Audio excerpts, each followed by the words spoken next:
اعوذ باللہ من الشیطان الرجیم بسم اللہ الرحمن الرحیم۔ درس حدیث مختصر صحیح بخاری شریف حدیث نمبر 3۔ رسول اللہ صلی اللہ علیہ وآلہ وسلم کی طرف وحی کی ابتدا کس طرح ہوئی، یعنی اس کا ظہور کیوں کر ہوا۔ ام المومنین عائشہ رضی اللہ تعالی عنہا سے روایت ہے کہ انہوں نے کہا سب سے پہلے وحی جو رسول اللہ صلی اللہ علیہ وآلہ وسلم پر شروع ہوئی وہ اچھے خواب تھے۔ بس جو خواب آپ صلی اللہ علیہ وآلہ وسلم دیکھتے تھے وہ صاف صاف صبح کی روشنی کی مثل ظاہر ہو جاتا تھا۔ پھر اللہ کی طرف سے خلوت کی محبت آپ صلی اللہ علیہ وآلہ وسلم کو دے دی گئی۔ چنانچہ آپ صلی اللہ علیہ وآلہ وسلم غار حرا میں خلوت فرمایا کرتے تھے اور وہاں آپ کئی رات لگاتار عبادت کیا کرتے بغیر اس کے کہ اپنے گھر والوں کے پاس لوٹ کر آتے، اور اسی قدر زیادہ راہ بھی لے جاتے، یہاں تک کہ آپ صلی اللہ علیہ وآلہ وسلم کے پاس وحی آ گئی اور آپ صلی اللہ علیہ وآلہ وسلم غار حرا میں تھے، یعنی فرشتہ آپ صلی اللہ علیہ وآلہ وسلم کے پاس آیا اور اس نے آپ صلی اللہ علیہ وآلہ وسلم سے کہا کہ پڑھو۔ آپ صلی اللہ علیہ وآلہ وسلم نے فرمایا میں پڑھا ہوا نہیں ہوں۔ آپ صلی اللہ علیہ وآلہ وسلم فرماتے ہیں پھر فرشتے نے مجھے پکڑ لیا اور مجھے زور سے بھینچا یہاں تک مجھے تکلیف ہوئی، پھر مجھے چھوڑ دیا اور کہا کہ پڑھیے، تو میں نے کہا میں پڑھا ہوا نہیں ہوں۔ پھر فرشتے نے مجھے پکڑ لیا اور زور سے بھینچا مجھے تکلیف ہوئی، پھر مجھے چھوڑ دیا اور کہا کہ پڑھیے، تو میں نے کہا کہ میں پڑھا ہوا نہیں ہوں۔ آپ صلی اللہ علیہ وآلہ وسلم فرماتے ہیں کہ فرشتے نے مجھے پھر پکڑ لیا اور 6 بار مجھے زور سے بھینچا،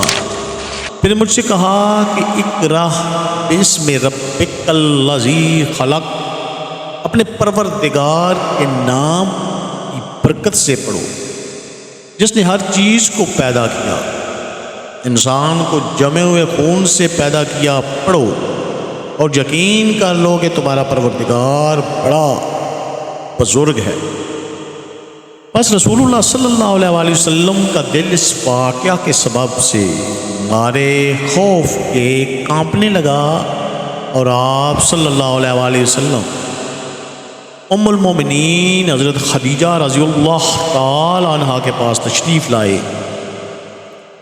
اور وہاں موجود لوگوں سے کہا مجھے کمبل اڑا دو، مجھے کمبل اڑا دو۔ چنانچہ انہوں نے آپ صلی اللہ علیہ وآلہ وسلم کو کمبل اڑا دیا، یہاں تک کہ جب آپ صلی اللہ علیہ وآلہ وسلم کے دل سے خوف جاتا رہا تو آپ صلی اللہ علیہ وآلہ وسلم نے حضرت خدیجہ رضی اللہ تعالی عنہا سے سب حال جو غار حرا میں گزرا تھا بیان کر کے کہا کہ بلا شبہ مجھے اپنی جان کا خوف ہے۔ حضرت خدیجہ رضی اللہ تعالی عنہا بولی کہ ہرگز نہیں، اللہ کی قسم، اللہ آپ کو کبھی رسوا نہیں کرے گا، یقیناً آپ صلح رحمی کرتے ہیں، ناتواں کا بوجھ اٹھاتے ہیں، جو چیز لوگوں کے پاس نہیں وہ انہیں کما دیتے ہیں، مہمان خاطر نوازا کرتے ہیں اور اللہ کی راہ میں مدد کرتے ہیں۔ پھر حضرت خدیجہ رضی اللہ تعالی عنہا آپ صلی اللہ علیہ وآلہ وسلم کو لے چلیں اور ورقہ بن نوفل بن اسد بن عبدالعزیز جو کہ حضرت خدیجہ رضی اللہ تعالی عنہا کے چچا کے بیٹے تھے کے پاس آپ صلی اللہ علیہ وآلہ وسلم کو لائیں، اور ورقہ وہ شخص تھا جو زمانہ جاہلیت میں نصرانی ہو گیا اور عبرانی کتاب لکھا کرتا تھا، یعنی جس قدر اللہ کو منظور ہوتا تھا انجیل کو عبرانی میں لکھا کرتا تھا، اور بڑا بوڑھا آدمی تھا کہ بینائی جا چکی تھی۔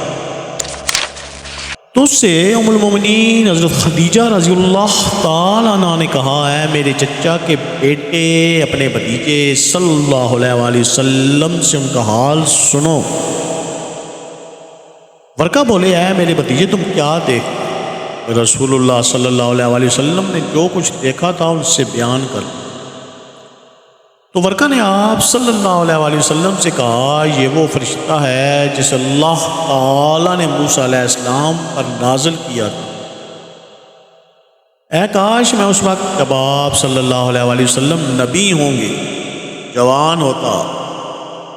اے کاش میں اس وقت تک زندہ رہتا جب کہ آپ صلی اللہ علیہ وآلہ وسلم کو آپ کی قوم مکہ سے نکالے گی۔ رسول اللہ صلی اللہ علیہ وآلہ وسلم نے یہ سن کر بہت تعجب سے فرمایا، کیا یہ لوگ مجھے نکالیں گے؟ ورقہ نے کہا، ہاں، جس شخص نے آپ صلی اللہ علیہ وآلہ وسلم جیسی بات بیان کی اس سے ہمیشہ دشمنی کی، اور اگر مجھے آپ صلی اللہ علیہ وآلہ وسلم کی نبوت کا دور مل گیا تو میں آپ صلی اللہ علیہ وآلہ وسلم کی بہت ہی بھرپور طریقے سے مدد کروں گا۔ مگر چند ہی روز گزرے تھے کہ فرقہ کی وفات ہو گئی اور وحی کی آمد عارضی طور پر چند روز کے لیے رک گئی۔ اللہ تعالیٰ ہمیں حدیث مبارکہ پر عمل کرنے اور اس پیغام کو ہر انسان تک پہنچانے کا ذریعہ بنائے، آمین یا رب العالمین۔